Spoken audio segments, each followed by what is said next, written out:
कब्रिस्तान में जाकर दुआ करना जायज है। अल्लाह के नबी ने फरमाया इस्तगफिरू li अखीकुम, अपने भाई के लिए दुआ करो। हर आदमी को मिट्टी देने के बाद अपने भाई के लिए दुआ करना चाहिए, लेकिन यहां हाथ उठाना साबित नहीं है। दुआ जहां अल्लाह के रसूल ने हाथ उठाकर की है आप करिए, कोई मना नहीं करता है। दुआ जहां हाथ उठाकर नहीं की है वहां आप हाथ उठाकर करेंगे तो वहां हम मना करेंगे। ये तो अपनी बिदातों को कुर्बान नहीं कर पा रहे हैं, नहीं छोड़ पा रहे हैं। हमारे बाप दादा जो करते चले आ रहे हैं वो हम करते रहेंगे। वही बात लौट फिर के आती रहती है कि मौलाना साहब कब्रिस्तान में दुआ करना कैसा है। किसी आदमी के मर जाने के बाद किसी मौलाना के साथ उसके घर पे जाकर भोज खाने के बाद दुआ करना उसकी मग़फ़िरत की, ये कैसा है। वही पुराने घिसे पिटे सवाल जो हम 15-20 साल से इन इलाकों में आके बोलते जा रहे हैं, वही सवाल, और आज तक हम उनको खत्म करने के लिए तैयार नहीं होते हैं। ये हमारी बेशर्मी का हाल है, ये हमारी बेशर्मी का हाल है। मेरे भाइयों, आज फिर एक बात को जहन में बिठा लो, दुआ करना गलत नहीं है। एक बात फिर जहन में रख लो, दुआ एक इबादत है और इबादत वैसे की जाएगी जैसे जनाब मोहम्मद रसूलुल्लाह ने बताई है। इबादत मोहल्ले के सरदार के तरीके पर नहीं की जाएगी, इबादत मौलवी जर्जीज के तरीके पर नहीं की जाएगी, इबादत मस्जिद के इमाम के तरीके पर नहीं की जाएगी। मस्जिद का इमाम कुरान और हदीस बता सकता है, लेकिन मौलवी के तरीके पर इबादत नहीं की जाएगी। इस बात को आप हमेशा जहन में रखिए। दुआ मुख्खुल इबादा, दुआ इबादत का मग़ज़ है। दुआ के लिए आपको कोई मना नहीं करता है। दुआ जहां अल्लाह के रसूल ने हाथ उठाकर की है आप करिए, कोई मना नहीं करता है। दुआ जहां हाथ उठाकर नहीं की है वहां आप हाथ उठाकर करेंगे तो वहां हम मना करेंगे, इसलिए कि हाथ उठाना साबित नहीं है। मसलन लैट्रीन में जाने की दुआ है, अब आप लैट्रीन में घुस के पढ़िए हाथ उठा के अल्लाहुम्मा इन्नी अऊज़ु बिका मिनल खुब्स वल खबाइस। अब बैठिए, बैठिए, दुआ है, क्यों हाथ नहीं उठाया। मैं पूछना चाहता हूं उन लोगों से जो मस्जिद में मजबूर करते हैं इमाम को कि हाथ उठाओ और पब्लिक से कहते हैं हाथ उठाकर दुआ करो। अगर दुआ के लिए हाथ उठाना है तो लैट्रीन में जाने की दुआ है, बताओ क्यों नहीं हाथ उठाते हो। सब लैट्रीन में क्यों? अरे जब लैट्रीन में दुआ पढ़ सकते हो तो हाथ क्यों नहीं उठा सकते हो? जब लैट्रीन में अल्लाह का नाम ले सकते हो, अल्लाहुम्मा इन्नी अऊज़ु बिका, तो हाथ उठाने में क्या हर्ज है? क्यों नहीं उठाते हो? अब हमारी अक्ल कह रही है गंदी जगह पर हाथ कैसे उठाएं। अभी अक्ल ही तो कह रही है ना, तो मैं कह रहा हूं गंदी जगह पर फिर अल्लाह का नाम क्यों ले रहे हो? नहीं साहब, वो तो अल्लाह के नबी ने बताया है, तो अल्लाह के नबी ने बताया तो यहाँ अल्लाह के नबी ने हाथ नहीं उठाया तो हम हाथ नहीं उठाएंगे। अच्छा, खाना खाओ, क्या दुआ है? बिस्मिल्लाह या बिस्मिल्लाहि व अला बरकतिल्लाह, ये दुआ है खाना खाने की। अब आप खाना बैठो, जर्जी साहब खाना लग गया, बिस्मिल्लाह, अब हम खाएं, या बिस्मिल्लाहि व अला बरकतिल्लाह, अब हम बोलिए। चलो ये तो लैट्रीन नहीं है, ये तो घर है। यहां पर हाथ उठाकर अगर कोई आदमी दुआ करे बिस्मिल्लाह या बिस्मिल्लाह व अला बरकतिल्लाह तब खाना खाए, कैसा लगेगा आपको? क्यों नहीं उठाते हो? ये भी तो दुआ ही है। साहब अल्लाह के नबी ने नहीं उठाए इसलिए हम नहीं उठाए। आ गई ना बात वही, जहां नबी ने उठाया वहां उठाओ। हम भी तो यही कह रहे हैं, जहां नबी ने नहीं उठाया वहां मत उठाओ। हम भी तो आपसे यही कह रहे हैं। अच्छा, वुजू बनाया, क्या दुआ पढ़ते हो? बिस्मिल्लाह। वुजू के बाद क्या दुआ पढ़ते हो? अशहदु अल्ला इलाहा इल्लल्लाह व अशहदु अन्ना मुहम्मदन अब्दुहु व रसूलुहु अल्लाहुम्मा जअलनी मिनत तव्वाबीन व जअलनी मिनल मुततहिरीन, यही दुआ तो पढ़ते हो। अच्छा, वुजू बनाने के बाद किसी को देखा, पैर धुलने के बाद आया हो किबले की तरफ मुँह करके अशहदु अल्ला इलाहा इल्लल्लाह वहदहु ला शरीका लहु व अशहदु अन्ना मुहम्मदन अब्दुहु व रसूलुहु अल्लाहुम्मा जअलनी मिनत तव्वाबीन व जअलनी मिनल मुततहिरीन। मैं पूछना चाहता हूं क्यों नहीं हाथ उठाते हो? यहां वुजू के बाद की दुआ है, हाथ उठाना साबित नहीं है।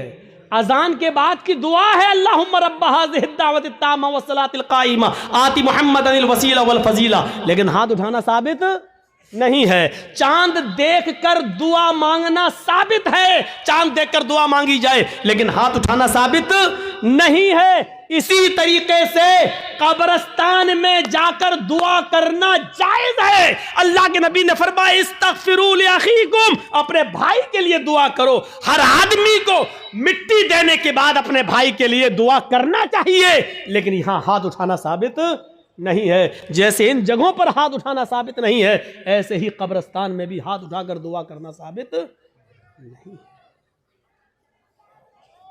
या है तो हमें बताओ कहां है। नहीं साहब उठा लें तो हर्ज क्या है? अब इसका जवाब सुनो। अरे हमने हाथ उठाकर दुआ कर ली तो हर्ज क्या है? तो अब मुझे जवाब दो, लैट्रीन में हमने कह दिया हाथ उठाकर अल्लाहुम्मा इन्नी अऊज़ु बिका मिनल खुब्ज़ि वल खबाइस, तो हर्ज क्या है? मुझे इतना बता दो। अजान के बाद हमने हाथ उठाकर दुआ मांग ली है, अशहदु अल्ला इलाहा इल्लल्लाह, हर्ज क्या है? मुझे बता दो। यहां आपको हर्ज लगता है, मुझे कब्रिस्तान में हाथ उठाकर दुआ मांगने में हर्ज लगता है। क्यों इस्लाम को अपने और अपने बाप दादा के तरीके पर चलाना चाहते हो? इस्लाम चलेगा तो सिर्फ फातिमा के बाप के तरीके पर चलेगा।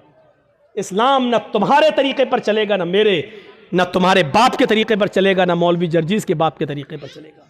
इस्लाम चलेगा तो जनाब मोहम्मद रसूलुल्लाह के तरीके पर चलेगा। आपको नमाज पढ़ने के बाद दुआ से कोई नहीं रोकता।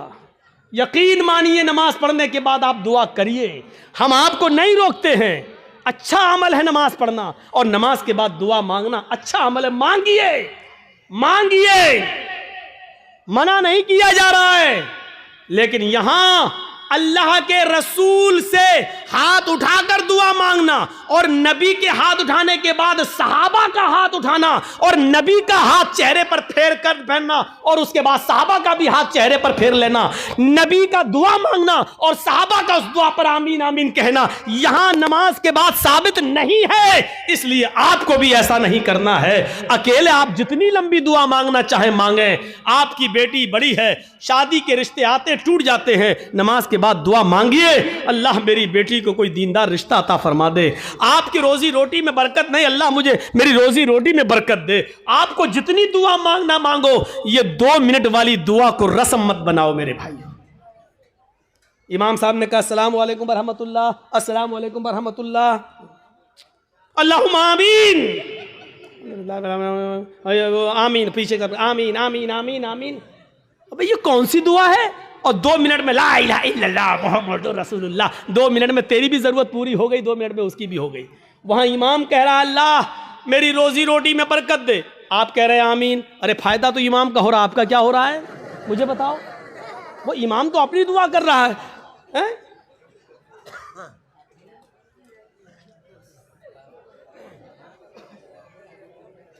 अब इमाम बेचारा कुंवारा है, शादी नहीं हुई है, इमाम कह रहा अल्लाह मुझे दीनदार लड़की अता फरमा दे, आप कह रहे हैं आमीन। फायदा तो इमाम का हो रहा, तुम्हारा क्या हो रहा है? अरे इमाम अपनी दुआ मांगे, तुम अपनी दुआ मांगो यार। इमाम की अपनी जरूरतें हैं, तुम्हारी अपनी जरूरतें हैं।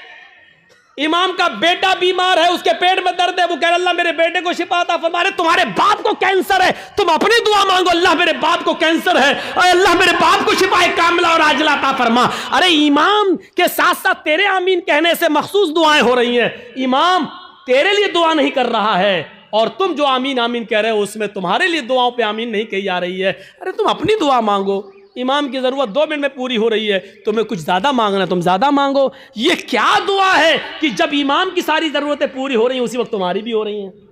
2 मिनट में तुम्हारी भी दुआ हो गई, उसकी भी दुआ हो गई। अब हमने कुछ और मांगना था, लेकिन अब हम नहीं मांग पा रहे हैं क्योंकि इमाम ने हाथ फेर लिया, हमें भी फेरना पड़ रहा है।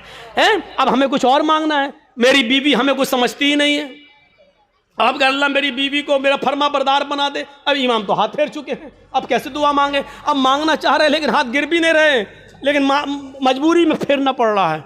अब फेरना पड़ा, अब मुंह में कहना पड़ रहा अल्लाह मेरी बीवी को हिदायत दे।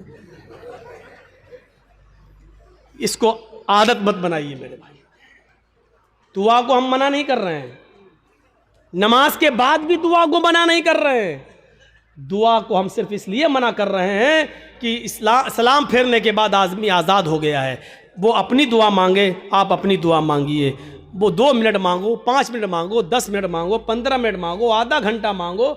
और दुआ तो मेरे भाइयों मजमे में है, सही बताऊं तो दुआ का हक अदा ही नहीं होता है। दुआ का हक अदा तो तन्हाई में होता है, जब कोई ना देख रहा हो, 2 रकात नमाज पढ़ के अपने आप को सबसे छिपा कर, रो रो कर, आंखों से आंसू बहा बहा कर दुआ की जाए, तब दुआ का मज़ा कुछ और है। मेरे भाइयों ये दुआ का मजाक है। अल्लाह गांव में बहुत ज़्यादा लफड़ा, अल्लाह मेरे गांव में बरकत दे, अल्लाह मेरे चौधरी को समझा दे, अल्लाह मेरे ये आमीन आमीन मोहम्मद रसूलुल्लाह। ये दुआ का मजाक है यार, मत बनाओ मजाक। इतना मजाक दुआ का कभी नहीं बनाया गया जितना हम दुआ का मजाक बना रहे हैं। हाथ उठाकर भी मांग सकते हो, लेकिन अकेले तन्हा।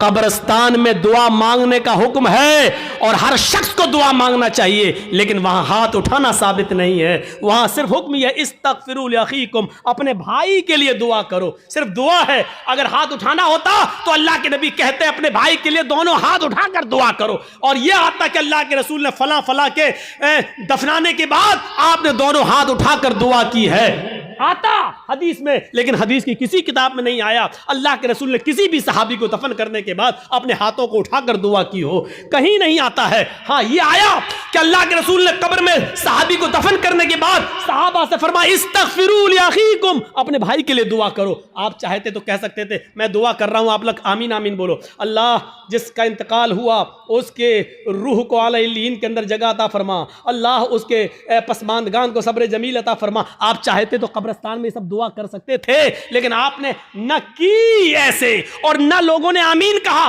बल्कि आपने सबको हुक्म दिया कि तुम अपने भाई के लिए दुआ करो, यानी तुम अपनी दुआ करो, हम अपनी दुआ कर रहे हैं। दुआ सब करें लेकिन अलग अलग करें, और हाथ उठाना यहां साबित नहीं है, इसलिए हाथ ना उठाया जाए। सीधी सी बात है। अब फिर हुक्म यह है कि आप किसी भी मैयत के लिए कभी भी किसी भी वक्त दुआ कर सकते हैं, लेकिन चंद लोगों को इकट्ठा करके मैयत के घर जाकर उसको सब्र की तलकीन करने के बाद, भोज वोज खाने के बाद या दुआ करने के बाद भोज खिलाया जाता है। मुझे नहीं मालूम आपके यहां क्या होता है। और वहां घर पे जाने के बाद फिर इमाम साहब दुआ करते हैं और उस घर के सब लोग आमीन आमीन कहते हैं। मेरे भाइयों बिदात है, बिदात है, बिदात है। इस बुरी रस्म को बंद करिए, इस नौटंकी को बंद कीजिए। मैं इसको नौटंकी कहता हूं। इस नौटंकी को बंद कीजिए, दुआ आप कीजिए। अरे बीवी अगर शौहर मर गया है तो बीवी शौहर के लिए दुआ करे, बाप मर गया तो बेटा शौहर अपने बाप के लिए दुआ करे। अरे सदका जारिया सबसे बेहतर यही है कि बेटा अपने बाप को अपनी दुआओं में याद रखे, कुछ दुआएं अपने लिए मांगे, फिर कहे अल्लाह मेरे वालिद को की कब्र को नूर से भर दे, अल्लाह मेरे वालिद की मग़फ़िरत फरमा, अल्लाह मेरे माँ बाप के गुनाह को की बख्शिश फरमा, अल्लाह उनकी लग़्ज़िशों को माफ़ फरमा दे, अल्लाह तो उनको जन्नतुल फिरदौस में जगह अता फरमा। ये है दुआ। बीवी शौहर के लिए दुआ करे, बेटा बाप के लिए करे, बाप बेटे के लिए करे, भाई बहन के लिए करे, बहन भाई के लिए करे। किसने मना किया है? आप जा रहे हैं कब्रिस्तान, जाइए, रोज जाकर दुआ करिए, कौन मना कर रहा है? हफ्ते में 1 दिन जाकर दुआ कीजिए, कौन मना कर रहा है? महीने में 1 दिन जाइए और अपने बाप के लिए हाथ उठाकर नहीं, हाथ छोड़कर कब्र पर खड़े होकर कब्र के पास दुआ मांगी, कौन रोकता है? नहीं। लेकिन आप पूरे साल ना जाएं, सिर्फ ईद के दिन ईद की नमाज पढ़ने के बाद कब्र पर जाकर दुआ मांगे और इसको मामूल बना लें, यह गलत है। आप किसी दिन को मुतय्यन करके दुआ करेंगे तो वही चीज बिदअत हो जाती है। आप आज मांग लीजिए, कल मांगिए, 2-4 दिन बाद मांग लीजिए, मुतय्यन मत करिए, रोज दुआ मांगिए। कब्र पे जाके कोई मना नहीं करता है। और कब्र पे जाके दुआ इसलिए मांगने जाइए आप कि वहां जाएंगे तो आपको अपनी मौत याद आएगी, वरना दुआ मांगने के लिए कब्र पे जाना जरूरी नहीं है। दुआ के लिए आप अपने घर से भी दुआ कर सकते हैं। मेरे भाइयों, मेरे बाप इटावा में हैं और मेरे पास फ़ोन आ जाए और वो बीमार, मैं इस जलसे में भी दुआ कर सकता हूँ। आपके डिस्ट्रिक्ट मालदा में रहकर क्या मेरे लिए दुआ करो। अब आपसे भी कह सकते हैं कि मेरे वालिद के लिए दुआ करो कि अल्लाह ताला में जर्जी साहब के वालिद को शिफाए कामला और आजला अता फरमाए। कोई बुराई की बात नहीं है। दुआ के लिए किसी के घर जाकर ही दुआ की जाए या कब्रिस्तान जाकर दुआ की जाए, ये ज़रूरी नहीं है, लेकिन अगर आप जाएंगे तो आपको अपनी मौत भी याद आएगी कि एक दिन हमको भी इस जगह आना है, इसलिए आप अगर जाते हैं तो ठीक है। इसी तरीके से मेरे भाइयों याद रखिएगा, कोई भी काम हो अगर शरीयत की रोशनी में ठीक है तो करेगा। बहुत से लोग क्या करते हैं, बेटे का खतना हो रहा है, खाना दावत कहते हो, साहब हाँ आज दावत है आपकी, किस बात की दावत? बच्चे का खतना करा रहे हैं। याद रखना, इस्लाम के अंदर सिर्फ 2 ही खाने को जायज़ करार दिया और उसका हुक्म है, एक वलीमा, शादी के बाद बीवी जब घर पे आए तो उस बीवी के साथ एक रात गुजारने के बाद दूसरे दिन वलीमा करना। बहुत से लोग ये कहते हैं कि बीवी के साथ जब तक मुजामियत या हमबिस्तरी न कर ली जाए वलीमा नहीं, बीवी आ गई, रात आप उसके साथ बैठ गए, 2-4 गुफ्तगू हो गई, बातें हो गई, बस हो गया, उसके बाद सुबह होकर आप वलीमा कर सकते हैं, जायज़ है आपके लिए। अगर सोहबत और हमबिस्तरी हो जाए तो और अच्छी बात है, ठीक है, उसके बाद दुआ करिए और वलीमा करिए, ठीक। एक तो वलीमा सुन्नत है। दूसरी बात सुन लीजिए, लड़की वाले के यहाँ खाने का कोई सबूत नहीं है, जिसको चोर और डाकू बन के जाना हो वो जाए। लड़की वाले को न खिलाने का हुक्म है, न लड़की वाले के यहाँ जबरदस्ती बैठकर खाने का हुक्म है, न शरीयत ने लड़की वाले को खिलाने का मुकल्लफ बनाया है, वलीमे को सुन्नत कहा है। एक सहाबी अल्लाह के नबी के पास आए, आपने देखा उनके कपड़ों पर कुछ पीलापन है, जाफरान लगी हुई है, खुशबू आ रही है। आपने कहा ये क्या? कहा अल्लाह के नबी शादी कर ली। अच्छा, सैयबा से या बाकिरा से, कुंवारी या शादीशुदा थी, तलाकशुदा? कहा अल्लाह के नबी बाकिरा तो नहीं है, कुंवारी, लेकिन हाँ एक बेवा से शादी की जिसका शौहर इंतकाल हो चुका। ऐसा क्यों किया? कुंवारी से शादी करते। कहा अल्लाह के नबी मेरे माँ बाप का इंतकाल हो चुका है और वो इस दुनिया में नहीं है, मेरी छोटी छोटी बहनें हैं, मेरी छोटी छोटी बहनें हैं, मैंने सोचा कि एक ऐसी औरत से निकाह करूं जिसको बच्चे पालने की महारत हो, तजर्बा हो, ताकि वो मेरी बहनों की अच्छी तरबियत कर सके, इस मकसद से मैंने शादी की। आपने कहा अच्छा कोई बात नहीं, वलीमा किया? कहा नहीं।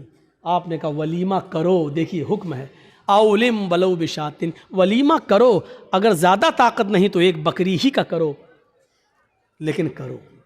वलीमा करने से लोगों को पता चल जाएगा कि इसकी शादी हुई है, ये लोग नाजायज़ तरीके से नहीं रह रहे हैं, जायज़ तरीके से रह रहे हैं। वलीमे का हुक्म है, वलीमा करना चाहिए। एक ये खाना, उसका हुक्म मौजूद है। और दूसरा अकीका। अकीके की 2 शक्लें होती हैं। 2 शक्लें ये हैं कि 7वें दिन जब आप बच्चे का अकीका करें तो मोहल्ले के लोगों को आप बुलाकर अपने घर खिला भी सकते हैं, लेकिन मोहल्ले वालों को बुलाने के साथ साथ गरीबों का ख्याल रखा जाए। ऐसा ना हो कि सिर्फ अमीर आए और गरीबों को नज़रअंदाज कर दिया जाए, क्योंकि गरीबों का हक ज़्यादा है इसमें। गरीब और मिस्कीन ढूंढे जाएं, कौन है ज़रूरतमंद, उनकी दावत दी जाए। एक तो ये तरीका है। और दूसरा तरीका अकीके का ये है कि अगर आप सबको बुलाकर अपने घर नहीं खिलाना चाहते हैं तो अगर लड़की है तो 1 बकरी, लड़का है तो 2 जानवर ज़िबा करके उसका गोश्त गरीबों, मिस्कीनों में और मोहल्ले के लोगों में तकसीम कर दिया जाए, तब भी आपका अकीका हो जाएगा। अपने घर खिला भी सकते हैं, ये एक अकीका। अकीके के अलावा, वलीमे के अलावा और कोई खाने का हुक्म और सबूत नहीं है हदीस के अंदर। उनके इस्लाम से दूर होने का अजाब भी हमारे सर पर लादा जाएगा, क्योंकि हमारी वजह से वो इस्लाम से दूर हो रहा है, हमारी वजह से वो दूर हो रहा है। कौन जिम्मेदार है इसका? ये आज हमारा हाल हो गया है। अल्लाह ने कहा कि हम तुम्हें इज्जत देंगे, हम तुम्हें बुलंदी देंगे, हम तुम्हें हुकूमत देंगे, हम तुम्हें साहिबे हुक्मरा बनाएंगे, साहिबे हुकूमत बनाएंगे, हुक्मरा बनाएंगे। लेकिन तुम्हें भी मेरी एक बात मानना होगी, मेरी शर्त है इन कुंतुम मुमिनीन, कि तुम अपने अंदर ईमान पैदा कर लो। इसका मतलब यह है कि हम मोमिन कहते हैं, है नहीं, दावा है लेकिन है नहीं। अच्छा एक बात बताइए, जब शर्त पूरी नहीं होगी तो मशरूत भी पूरा नहीं होगा। जब तुम्हें भूख लगेगी तो मैं तुम्हें खाना खिलाऊंगा। तो मैं खाना कब खिलाऊंगा? जब तुम्हें भूख लगेगी। नमाज के लिए वुजू शर्त है। जब आपका वुजू सही होगा तो नमाज होगी, वुजू नहीं तो नमाज भी नहीं। तो जब नमाज के लिए वुजू शर्त है, जब वुजू नहीं है तो नमाज भी नहीं है। इज्जत और बुलंदी का वादा अल्लाह ने ईमान के शर्त के साथ किया है। जब ईमान नहीं है तो इज्जत और बुलंदी भी नहीं है। इज्जत और बुलंदी हमें तब मिलेगी जब हमारा ईमान मजबूत होगा। एक और मिसाल से समझने की कोशिश कीजिए। ईमान और अमले स्वालेह ये दोनों लाजिम और मलजूम हैं। आपके अंदर ईमान है या नहीं, इसका अंदाजा आपकी अमली जिंदगी से लगाया जाएगा। आपका अमल बताएगा कि आपके अंदर कितना ईमान है। अगर अमल अच्छा नहीं तो ईमान भी नहीं। ईमान होगा तो अमल होगा, अमल अच्छा होगा तो ईमान होगा। ईमान और अमले स्वालेह लाजिमो मलजूम हैं। यह समझ लो कि ईमान का लाजिमा है अमल। जैसे सूरज का लाजिमा है रोशनी। अगर दिन में रोशनी निकली है, धूप निकली है, तो इसका मतलब यह है कि सूरज निकला है। अगर रोशनी नहीं है तो इसका मतलब सूरज नहीं निकला है। आग जलेगी तो हरारत होगी, गर्मी होगी। अगर गर्मी है तो इसका मतलब आग जल रही है। अगर गर्मी नहीं है तो इसका मतलब आग नहीं जल रही है। जिस तरह हरारत बताती है कि आग है, जिस तरह सूरज की धूप यह बताती है कि सूरज निकला है, उसी तरीके से हमारे अमल बताएंगे कि हमारे अंदर ईमान है। हमारे अमाल खराब हैं या हम बदअमली का शिकार हैं, तो यह हमारी बदअमली बताएगी कि हमारे अंदर ईमान नहीं है। ईमान इकरार है और अमले स्वाले उसी इकरार का अमली नतीजा है। सिर्फ इकरार काफी नहीं है, उस इकरार के मुताबिक आपका अमल भी होना चाहिए। जर्जीस साहब एक लेबर का काम करते हैं, लेबर हैं, मजदूर हैं। आपने कहा जर्जीस साहब हमारी ये दीवार खड़ी कर दोगे? मैंने दीवार देख के कहा दी हाँ ठीक है, 5 दिन लगेंगे। मैं मिस्त्री हूं, कितना पैसा लोगे? 1000 रुपया 1 दिन का। ठीक है, 5 दिन में हमारी दीवार खड़ी हो जाएगी? जी खड़ी हो जाएगी। 5000 रुपया लगेगा। कहा ठीक है हम दे देंगे। जर्जीस साहब आपसे वादा कर लिए, इकरार कर लिया, और 5 दिन आपके यहां काम करने पहुंचे ही नहीं हो। 5 दिन के बाद पहुंच गए कि साहब लाइए 5000 रुपया दीजिए। आप दे देंगे? नहीं देंगे। गुस्सा और हो जाएंगे, कमीने जब तुझे आना नहीं था तो पहले बता देता, मेरे 5 दिन बेकार तो नहीं जाते। ओ वो सब हमें नहीं सुनना है, आप हमें 5000 रुपये दीजिए। आपने वादा किया था कि हम 5 दिन के बाद 5000 रुपये देंगे। वो आदमी कहेगा पागल हो क्या? रांची के पागल खाने में भर्ती करूं तुम्हें क्या? अरे मैंने इकरार किया था कि तुम्हें 5000 रुपए दूंगा, तो तुमने भी वादा किया था कि 5 दिन में हम तुम्हारी दीवार बना देंगे। तुमने दीवार बनाई? जब तुमने दीवार नहीं बनाई तो हम तुम्हें पैसा कैसे दें? नहीं देंगे। हम इकरार करते हैं अल्लाह के अलावा हमारा कोई माबूद नहीं और मोहम्मद अल्लाह के रसूल हैं। हम इकरार करते हैं कि 5 वक्त की नमाज पढ़ेंगे, हम इकरार करते हैं कि ज़कात देंगे, हम इकरार करते हैं रमज़ान के पूरे महीने के रोज़े रखेंगे, हम इकरार करते हैं कि हम हज करेंगे। सिर्फ इकरार करते हैं लेकिन करते कुछ नहीं है। क्या क़यामत के दिन हम अल्लाह ताला के सामने खड़े होकर ये कह सकते हैं कि अल्लाह तू मुझे जन्नत दे, तूने वादा किया था कि जिसने ला इलाहा इल्लल्लाह पढ़ा मुझको जन्नत देंगे। अय अल्लाह, तू तेरा वादा था, तूने इकरार किया था।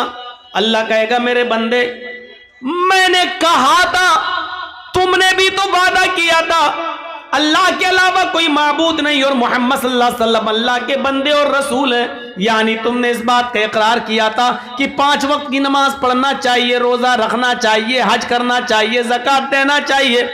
मेरे बंदे, तूने अपने वादे को पूरा नहीं किया, तूने जो इकरार किया था उस इकरार पर तू पूरा का पूरा कायम नहीं रहा, तो मैं अपने वादे पर क्यों कायम रहूं? नहीं, अल्लाह तूने वादा किया था कि हम जन्नत देंगे, दे। क्या आप कह सकते हैं जब एक मामूली मजदूर को आप सिर्फ वादे और इकरार पर मजदूरी नहीं दे सकते, जब तक कि वो अमल ना करे, जब तक कि वो आपके घर मजदूरी ना करे, आपकी दीवार खड़ी ना करे, जब आप बगैर मेहनत और काम के जब आप उसको मजदूरी नहीं दे सकते हैं, तो अल्लाह रब्बुल आलमीन सिर्फ इकरार और वादे के मुताबिक बगैर अमल के हमें और आपको जन्नत दे देगा। ये कैसे हम उम्मीदें लगाए बैठे हैं, कैसे हमें ये ऐसी उम्मीदों से हम वाबस्ता हो गए हैं। हमें सोचना चाहिए, ईमान इकरार का नाम है और अमले स्वाले उसी इकरार के वादे का नाम है। इस इकरार के मुताबिक तुम वादे पर पूरा पूरा अमल करोगे तो फिर तुम्हें मजदूरी मिलेगी।